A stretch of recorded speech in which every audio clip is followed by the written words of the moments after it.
राजा और आलसी प्रजा। बहुत समय पहले की बात है। एक समृद्ध राज्य था जहाँ लोग शुरू से मेहनती और परिश्रमी थे। वे खेतों में काम करते, व्यापार करते और अपनी आजीविका ईमानदारी से चलाते थे। राज्य खुशहाल था और राजा भी अपनी प्रजा की सुख समृद्धि देकर प्रसन्न रहता था। लेकिन धीरे धीरे लोगों में आलस्य घर करने लगा। पहले वे छोटे छोटे कामों से बचने लगे, फिर धीरे धीरे बड़े काम भी छोड़ने लगे। खेतों में काम करने वाले किसान अब समय पर खेती नहीं करते थे। व्यापारी अपना व्यापार छोड़कर दिन भर आराम करने लगे। यहाँ तक कि सामान्य काम जैसे खाना बनाना, पानी लाना और सफाई करना भी वे दूसरों पर छोड़ देते थे।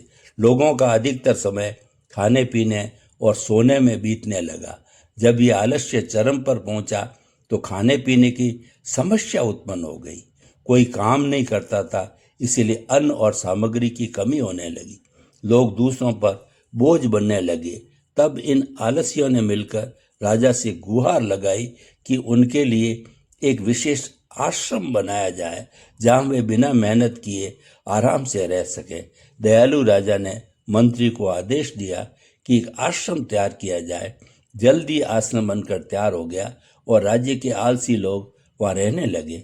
वे दिन भर खाते पीते और सोते रहते। कुछ दिनों बाद राजा ने सोचा कि इन आलसियों की असली स्थिति देखी जाए। वह मंत्री और सैनिकों के साथ आश्रम पहुंचा।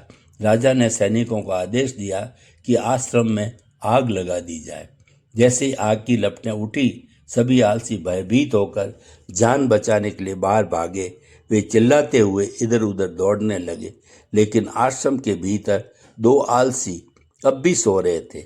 आग की गर्मी से उनमें से एक जागा और उसने दूसरे से कहा, अरे भाई, मेरी पीठ बहुत गर्म हो रही है, देखो तो क्या हो रहा है। दूसरे ने आंखें तक नहीं खोली और आलस्य भरी आवाज में बोला, इतनी चिंता क्यों कर रहे हो, बस करवट बदल दो, सब ठीक हो जाएगा।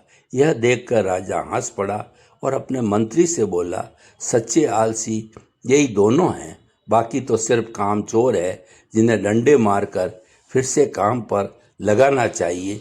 इन दोनों को खाने पीने और सोने की पूरी आज़ादी दी जाए। राजा की यह सूझबूझ देखकर मंत्री और सैनिक दंग रह गए। इस कहानी से हमें प्रेरणा मिलती है कि जीवन में काम और आराम का संतुलन होना आवश्यक है। अत्यधिक आलस्य हमें कर्तव्यों से विमुख कर देता है, जिससे समाज और स्वयं दोनों का नुकसान होता है।